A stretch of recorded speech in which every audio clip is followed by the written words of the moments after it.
Hello students. तो collision पर हमारा डिस्कशन कंटिन्यू करेंगे। हम कर रहे हैं कोलिजन पर प्रॉब्लम्स। ये अगली problem, a ball is dropped from height h onto a floor. If in each collision its speed becomes e times of its striking value, find the total change in momentum of the ball.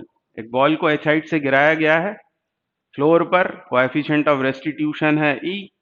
आप जानते हैं ball कई बार rebound होगी until it stops। हमसे पूछा हुआ है total change in momentum of the ball. तो ऐसा लग रहा है कि कोलिजन की कहानी तो कभी खत्म नहीं होगी, और ये बात बिल्कुल सही है। आप जितना पढ़ सकें उतना कम है। तो जो नीट एस्पायरेंट्स हैं वो इन प्रॉब्लम्स को, यदि आपके पास टाइम हो, इंटरेस्ट हो आपका, तो जरूर अटेम्प्ट करें। जेई वालों को तो इनको कंपलसरीली करना ही चाहिए। तो जल्दी से रिवाइज कर लेते हैं। इसके पहले हमने क्या क्या पढ़ा हुआ है। हम जानते हैं कि जब किसी बॉल को h हाइट से गिराते हैं, कोएफिशिएंट ऑफ रेस्टिट्यूशन हो e, तो पहला फॉर्मूला जो हमको रटना है वो ये है कि उस बॉल की स्पीड nth रिबाउंड के बाद कितनी हो जाती है। इसको हमने डिराइव भी किया हुआ है। यह है speed of the ball after nth rebound, और ये होता है e raised to the power n into striking velocity. मान लो वो बॉल गिरी है h हाइट से, कोएफिशिएंट ऑफ रेस्टिट्यूशन e है, तो किस वेलोसिटी से वो स्ट्राइक होती है पहले ये दिमाग में लाएं। किस वेलोसिटी से? अंडर रूट ऑफ 2gh से वो स्ट्राइक होती है। ये हो गई स्ट्राइकिंग वेलोसिटी। फिर हमने डिराइव किया था कि वो रिबाउंड होती है और उसकी स्पीड कितनी हो जाती है आफ्टर फर्स्ट रिबाउंड? वो हो जाती है minus e under root of 2gh first rebound के बाद। तो फर्स्ट रिबाउंड हो तो यहाँ n 1 डाल देंगे तो वो मिलेगा e into under root of 2gh। ठीक है। सेकेंड रिबाउंड होगा तो n की जगह 2 सब्सटीट्यूट कर देंगे। माइनस साइन वो डायरेक्शन का होता है, यहाँ हमने स्पीड की बात की है। दूसरा फॉर्मूला हमने जो डिराइव किया था वो था height attained by the ball after nth rebound, e raised to the power 2n times जिस हाइट से उसे गिराया जाता है। तो ये है height attained by the ball after nth rebound. उसके बाद हमने फाइंड किया था total distance covered by the ball until it comes to rest.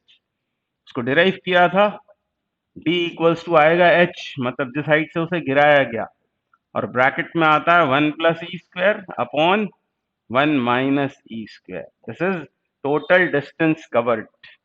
और फिर total time taken by the ball until it stops, तो यहाँ आता है under root of 2h by g, और ब्रैकेट के अंदर फिर 1 plus e upon 1 minus e. यह है total distance covered and not displacement. Displacement कितना होगा उसका? डिस्प्लेसमेंट तो होगा h। ये चार फॉर्मूले याद रखें। उसके अलावा पांचवा फॉर्मूला आपसे पूछते हैं एवरेज वेलोसिटी का, या फिर आपसे पूछ सकते हैं एवरेज स्पीड। एवरेज स्पीड तो ये अलग से याद नहीं रखना है। Until it stops average velocity कितनी, until it stops average speed कितनी, ये तो यहीं से निकल आएगा। जैसे एवरेज वेलोसिटी चाहिए तो काइनेमेटिक्स में हमने पढ़ा हुआ है एवरेज वेलोसिटी होती है total distance, sorry total displacement upon total time. तो टोटल डिस्प्लेसमेंट वो कितना h, और टोटल टाइम ये t। ये सब्स्टिट्यूट कर देंगे यहाँ पर और सॉल्व कर लेंगे।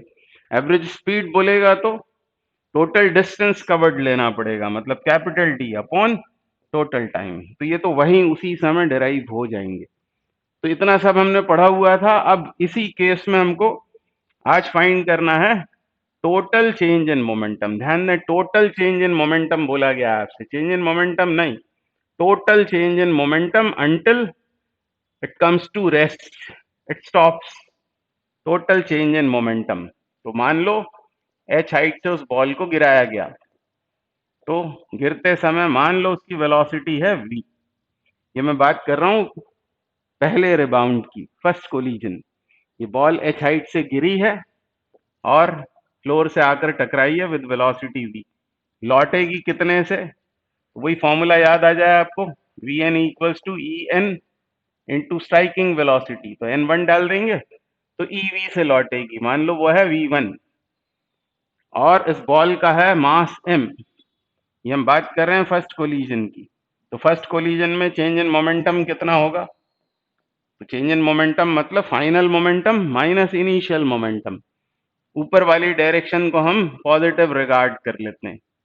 तो फाइनल मोमेंटम कितना होगा? mv1 माइनस इनिशियल होगा माइनस mv। इसका मतलब ये आया mv1 प्लस mv। यह है पहले कोलिजन का चेंज इन मोमेंटम। फिर दूसरे कोलिजन में, दूसरे रिबाउंड में क्या होगा? आपको पता है ये जाएगी ऊपर बॉल h1 हाइट तक और फिर लौटेगी, ठीक है ना। v1 से ये गई है कितना? ये है ev, ये वेलोसिटी ev है। तो लौटेगी भी ये ev से टकराएगी। सेकेंड कोलिजन में कितने से टकराएगी? ev से। और लौटेगी कितने से? ई स्क्वायर v से, ठीक है ना, जानते हैं आप। तो अब फाइनल मोमेंटम कितना लेना होगा हमको? mv2। और इनिशियल कितना होगा? Minus mv1।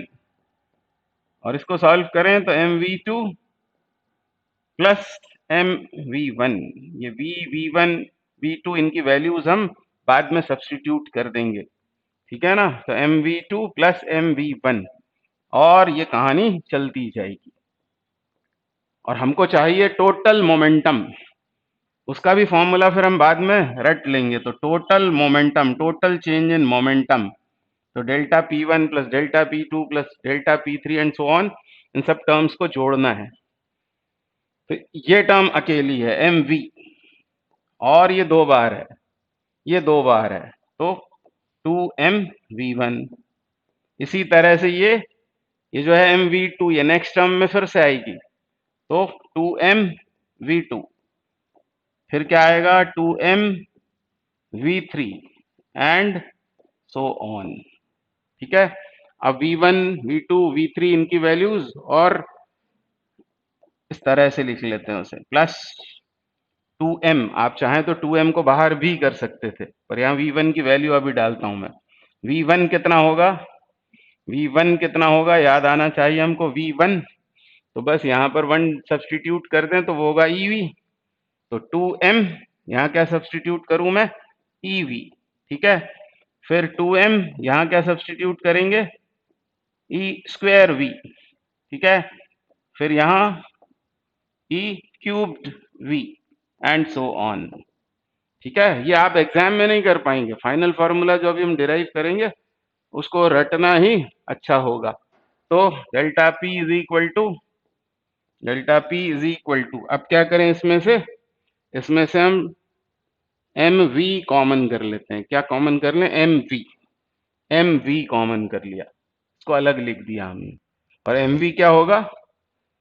ये होगा जिस वेलोसिटी से वो टकराई है वो है v, मास है m, यानी मोमेंटम जिससे वो पहली बार टकराती है mv, ठीक है। तो यहाँ पर वो टकराई कितने से थी इन्होंने बोला ही नहीं है, तो ये mu यहाँ दिखाई दे रहा है मुझे। देखते हैं अभी v कितना होगा। v होगा अंडर रूट ऑफ 2g है, शायद ये आंसर होना चाहिए। अभी देखते हैं mv। तो ये mv बाहर जाने के बाद यहाँ तो बचा 1, फिर यहाँ क्या बचेगा? 2e, फिर यहाँ 2e स्क्वायर्ड, ठीक है, फिर 2e क्यूब्ड। ऐसी एक सीरीज बन जाएगी, ठीक है, ऐसी एक सीरीज बन जाएगी। आप चाहें तो v को अभी लिख दें अंडर रूट ऑफ 2gh, क्योंकि उसे h हाइट से गिराया था। तो ये स्ट्राइकिंग वेलोसिटी कितनी होगी? वो होगी अंडर रूट ऑफ 2gh। और अब यहाँ पर हमको इनफाइनाइट जीपी बनानी है, तो इस 1 को अलग लिखें, 2e को कॉमन कर लें अंदर। ये होगा 1, ये होगा 1, ये होगा e, फिर ये हो जाएगा e स्क्वायर। और फिर चेक लगाएं तो आप देखेंगे कि ये ज्योमेट्रिक प्रोग्रेशन है। E square by e is e upon 1 is also e. तो यहाँ बन रही है इनफाइनाइट जीपी। ये मैं दिखा देता हूँ आपको, इनफाइनाइट जीपी, ये है इनफाइनाइट जीपी। तो बस आगे इसको सॉल्व करें तो m under root of 2gh 1 plus 2e a upon 1 minus r, ऐसा हो जाएगा। और फिर m under root of 2gh, फिर ये होगा 1 माइनस ई प्लस 2e, यानी 1 प्लस ई एलसीएम लेने पर, और नीचे तो है ही 1 माइनस ई। इस तरह से यही हमारा आंसर है, m under root of 2gh into 1 plus e upon 1 minus e is the answer. तो ये है total change in momentum of the ball. तो answer 2 is correct, B is correct. तो ऐसी उम्मीद है कि आप इसको भी फॉर्मूला लिस्ट में जरूर लिख लेंगे।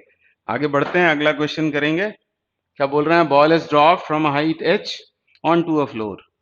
If in each collision its speed becomes e times of its striking value, find the average force exerted by the ball on the floor.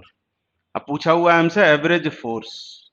Average force, एक बॉल को इस हाइट से गिरा रहे हैं, कई बार वो रिबाउंड हो रही है, फाइनली स्टॉप हो गई, और इस पूरी प्रोसेस में एवरेज फोर्स उस बॉल ने फ्लोर पर कितना एग्जर्ट किया वो हमको बताना है, और इसका आंसर है mg, जो हम सोच भी नहीं सकते।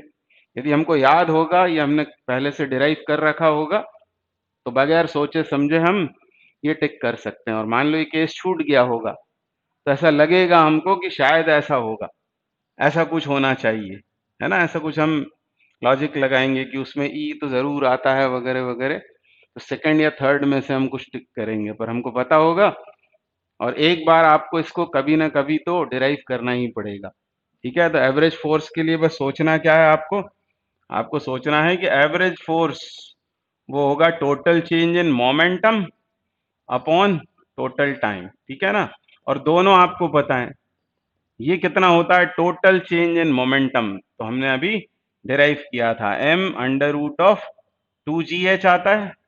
उसके अलावा क्या आता है? उसके अलावा आता है यहाँ 1 प्लस ई अपॉन 1 माइनस ई, ये तो हमको याद आ गया मान लो। और फिर टोटल टाइम कितना लगता है उसे अंटिल इट स्टॉप्स, तो वो होता है under root of 2h by जी।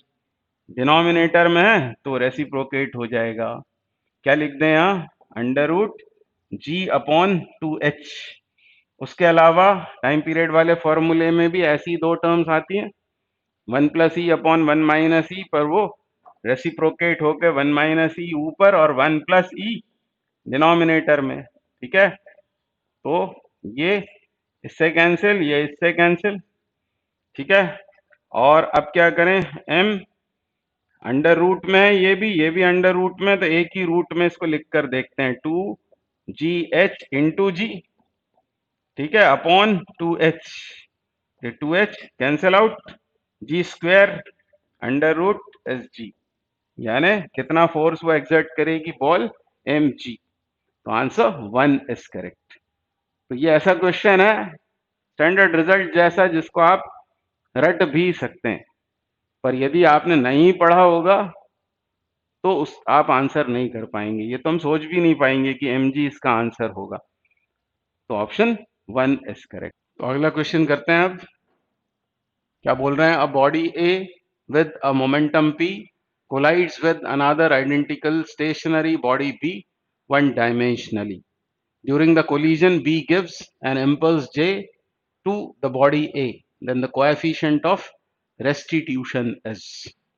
तो दो बॉडीज हैं ए एंड बी, और ए का मोमेंटम दिया हुआ है, कितना है मोमेंटम उसका? p, और ये टकराती है किसी बॉडी बी से जो रेस्ट में है, और दोनों बॉडीज आइडेंटिकल हैं, दोनों के मास m सपोज कर लेते हैं, u2 होगा 0। ये टारगेट बॉडी है रेस्ट में, और इस डायरेक्शन को पॉजिटिव सपोज कर लेते हैं, और इसकी वेलोसिटी u1, यानी मोमेंटम इसका होगा mu1 कोलिजन के पहले। अब ड्यूरिंग कोलिजन ऐसा बोला है कि बॉडी बी ने बॉडी ए को इम्पल्स दिया, कितना? j। इम्पल्स क्या होता है? Large force for very short interval of time, F D T. उसको तो मेजर कर नहीं सकते हैं, उसको हम मोमेंटम से नापते हैं। इम्पल्स मोमेंटम थ्योरम आपको पता होगी। तो टक्कर के बाद क्या हुआ? टक्कर के बाद बी ने ए को मोमेंटम इम्पार्ट किया, कितना? j। मतलब ये उसका मोमेंटम हो जाएगा, final momentum.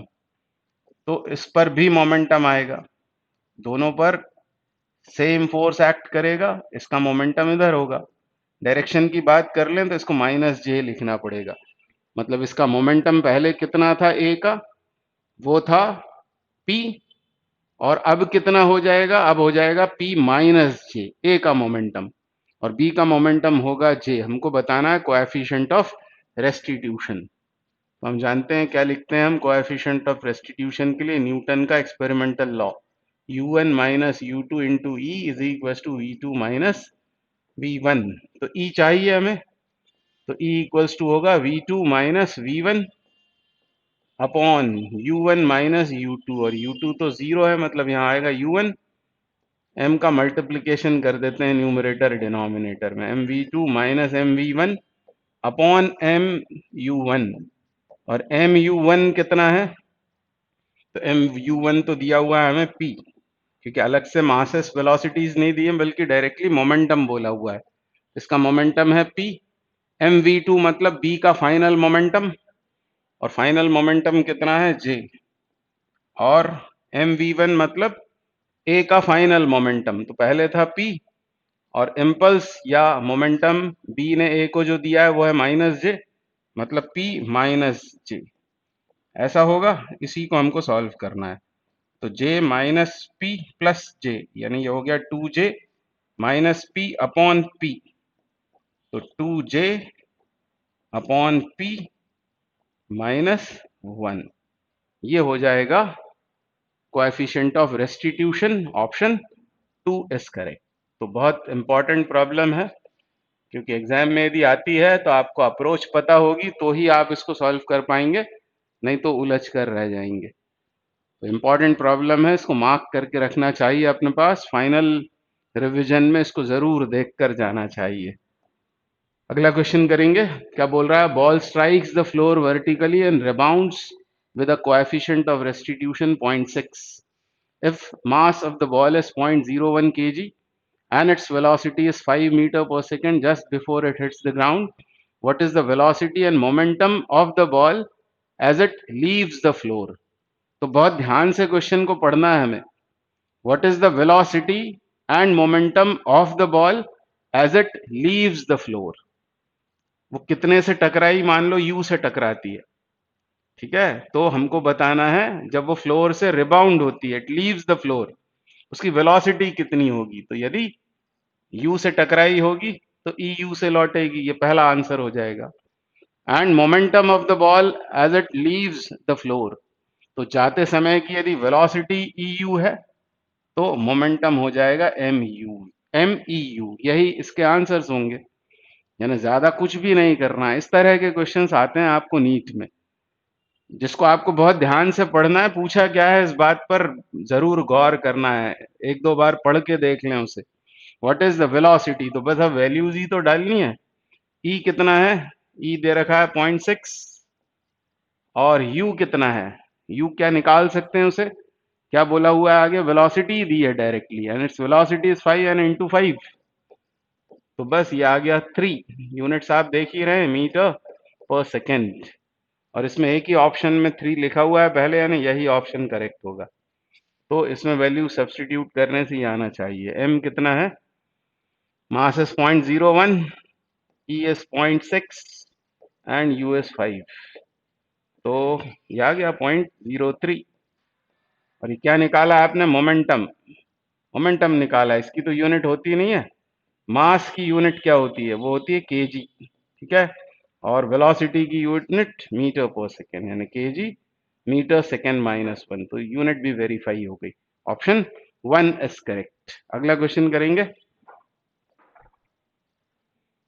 a body x with a momentum p collides with another identical stationary body y one dimensionally. During the collision, y gives an impulse j to the body x, then the coefficient of restitution is. तो अब ये तो आपको रट गया है, अभी अभी हमने ये किया सवाल, ये 30वां सवाल है, अभी हमने शायद 28 वाला यही सवाल किया था, और ये यही मेन में पूछा हुआ है, तो इसका ये आंसर है 2j अपॉन पी माइनस 1। तो इस तरह बहुत से क्वेश्चंस के तो आंसर्स आपको याद होने चाहिए, तभी आप पूरे 30 क्वेश्चन जेई मेन में और पूरे 45 क्वेश्चन नीट में कर पाएंगे। अब क्या बोल रहे हैं यहाँ 31 में, a ball falls vertically on to a floor with momentum p and then bounces repeatedly. The coefficient of restitution is e. The total momentum imparted by the ball to the floor is. Momentum p है, तो आपको याद आ गया होगा कि यही इसका answer है। अभी हमने बिगिनिंग ही यहीं से की थी। मैं बस ये चेक कर रहा था कि आप माइंडफुली कर रहे हैं या बस कहानियां सुन रहे हैं। m under root of 2gh, h height से यदि उसे गिराया होगा, और यहाँ आता है 1 प्लस ई और डिनोमिनेटर में 1 माइनस ई, और ये होता है टोटल चेंज इन मोमेंटम। ठीक है, total change in momentum. And what is this? This is momentum when it strikes the ground. ठीक है, तो इसको P बोला हुआ है यहाँ, तो यहाँ P आ गया, P के साथ 1 plus e upon 1 minus E, and so option 4 is correct. तो अगला क्वेश्चन करेंगे। A ball hits the ground and loses 20% of its momentum. Coefficient of restitution is. एक बॉल ग्राउंड से टकराती है और 20% मोमेंटम का आता है लॉस। तो लॉस ऑलरेडी बोल रखा है यहाँ पर। हम मान लेते हैं उस बॉल का मास है m, कोएफिशिएंट ऑफ रेस्टिट्यूशन है e, और m मास की ये बॉल वेलोसिटी u से टकराती है। अब वो रिबाउंड होगी तब उसकी वेलोसिटी कितनी हो जाएगी उस बॉल की? वो हो जाएगी eu। m का यहाँ मल्टीप्लाई कर दें तो ये क्या है? मोमेंटम टकराने के ठीक पहले, और ये है मोमेंटम टकराने के बाद, रिबाउंड होने के बाद। और क्योंकि E की वैल्यू होती है लेस देन 1, तो फिर ये मोमेंटम है ज्यादा, और ऑलरेडी लॉस बोला हुआ है, तो mu माइनस meu, साइन के साथ नहीं लेंगे इसको, ये है लॉस ऑफ मोमेंटम। ठीक है, और mu से इसे डिवाइड कर दें तो ये फ्रैक्शनल लॉस हुआ, इनटू 100 करेंगे तो ये परसेंटेज लॉस, और ये है 20% के बराबर। अब इसको डिवाइड कर दें तो ये आएगा 1 माइनस कितना हो जाएगा? ई, 1 माइनस ई, और 100 को उधर ले जाते हैं तो ये हो गया 1/5। हमको चाहिए ई, तो ई विल बी 1 माइनस 1/5। ठीक है, तो कितना हो गया? ये हो गया 4/5, और 4/5 बोले तो 0.8। तो ऑप्शन 4 करेक्ट हो गया। तो बहुत ही अच्छा सवाल है, बढ़िया प्रॉब्लम है। अगला क्वेश्चन देखते हैं क्या बोल रहे हैं यहाँ। Ball falls from a height of 10 metre onto a horizontal plane. If the coefficient of restitution is 0.4, the velocity with which it rebounds from the plane after second collision. Second collision के बाद किस velocity से वो rebound होगी? शायद ये पहले भी हम कर चुके हैं, फिर से करके देखते हैं। nth rebound के बाद velocity का फॉर्मूला याद आना चाहिए, en, और जितने से वो टकराती है, ठीक है ना, u पहली बार। e कितना दे रखा है? e यहाँ पर 0.4, तो 0.4 raised to the power 2, second rebound की बात हो रही है। और u कितना होगा? अंडर रूट ऑफ 2gh के साइड से उसे ड्रॉप किया 10 से, तो इसकी सॉल्विंग करना पड़ेगी। तो ये तो हो गया 0.16, और 10 बाहर आएगा और अंदर बचेगा √2, यानी 1.6 इंटू 1.414 है ना। इसको आप मल्टीप्लाई करना तो लगभग ये आ जाएगा 10 लेने की वजह से, तो 2.24 मीटर पर second will be the answer.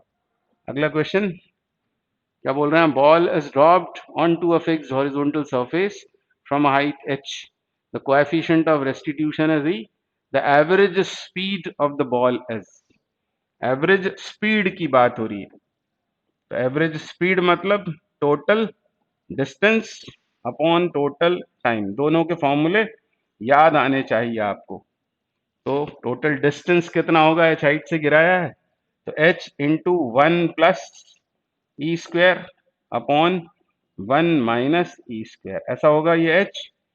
t का फॉर्मूला याद आना चाहिए, वो होता है under root of 2h by g, reciprocate हो जाएगा तो ये हो जाएगा अंडर रूट जी अपॉन 2h, और फिर क्या आता है इसके साथ में 1 प्लस ई अपॉन 1 माइनस ई, वो भी रेसिप्रोकेट हो गया, तो 1 माइनस ई ऊपर और 1 प्लस ई नीचे। ठीक है, बहुत सावधानी के साथ।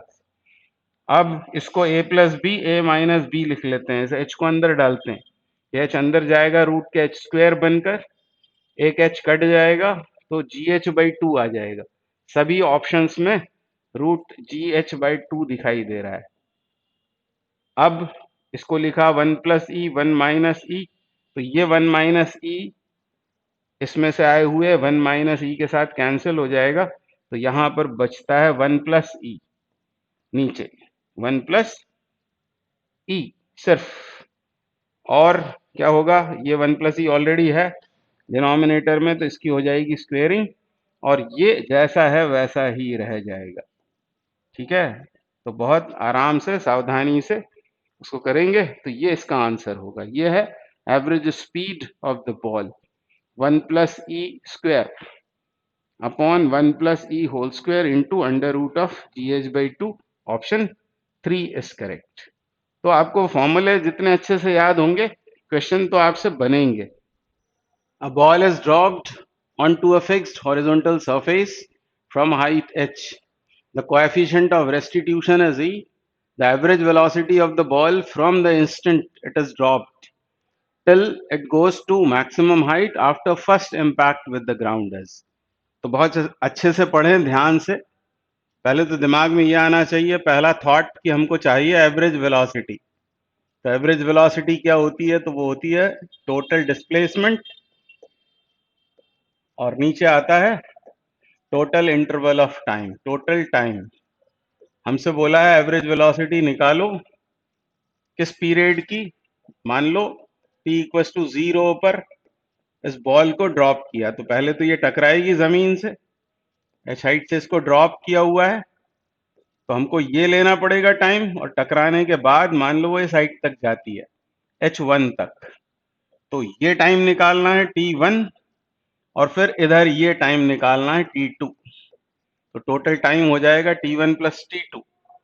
पहले वो गिरती है, यहाँ आती है, फिर ऊपर जाती है, तो t1 प्लस t2 यहाँ आएगा। और टोटल डिस्प्लेसमेंट कितना होगा, तो पहले वो यहाँ गई और यहाँ आती है, तो ये होगा h माइनस h1, ये होगा total displacement. h minus h1 ये होगा डिस्प्लेसमेंट, और total time t1 plus t2। अब h1 कितना होगा, तो याद आना चाहिए आपको hn, nth रिबाउंड के बाद की हाइट, वो होती है h times e raise to the power 2n। ये फॉर्मूला याद आना चाहिए। ठीक है, तो ये तो निकाल लेते हैं हम ऊपर। हम चाह रहे हैं एवरेज वेलोसिटी, तो h माइनस h1 कितना होगा, तो यहाँ 1 डाल दें, ये हो गया ई स्क्वायर टाइम्स h, ये न्यूमरेटर में। ठीक है, और डिनोमिनेटर में टाइम कैसे निकालेंगे, तो ये t1 कितना होगा, तो t1 तो होगा अंडर रूट 2h बाई जी। ठीक है, और t2 कितना होगा, t2 होगा 2h1, और h1 कितना होगा, h1 होगा ई स्क्वायर h। ठीक है, ई स्क्वायर h अपॉन जी। इसको आपको सॉल्व करना पड़ेगा, तब आपको आंसर मिलेगा। यहाँ कर देता हूं मैं, h कॉमन कर लें अंदर, क्या बचता है 1 प्लस ई स्क्वायर न्यूमरेटर में, डिनोमिनेटर में से अंडर रूट 2h बाई जी कर देते हैं कॉमन, तो यहाँ बचेगा 1। ठीक है, यहाँ बचेगा 1, और यहाँ क्या बचेगा, अंडर रूट ई स्क्वायर मतलब ई, यानी 1 प्लस ई। ठीक है, 1 प्लस ई। ठीक है, और फिर इसे a plus B A minus B लिख लें, है ना, तो 1 प्लस ई कैंसल आउट होकर ऊपर बचता है h इंटू 1 माइनस ई, और इसे कर देते हैं रेसिप्रोकेट, ये हो जाएगा अंडर रूट जी अपॉन 2h। ठीक है, इस h को रूट के अंदर डालते हैं तो h स्क्वायर बनेगा, एक h कट जाएगा, यानी बचता क्या फाइनली 1 माइनस ई बचेगा, फिर g बचेगा h, और नीचे 2। तो वो फॉर्मूले याद रखना क्यों जरूरी है, अभी आपको इस सवाल से समझ में आया होगा। इस तरह की प्रॉब्लम्स आ सकती हैं आपको जेई मेन एडवांस में, मतलब उसमें भी फिर वो उसको कॉम्प्लेक्स बना दिया जाता है छोटी सी बात को, तो उस समय भी आपको वो सवाल बन जाने चाहिए, मतलब हैबिट में तो आपके होना ही चाहिए। तो आंसर कौन सा हाल फिलहाल सही है? Answer 4 is correct. आगे बढ़ते हैं।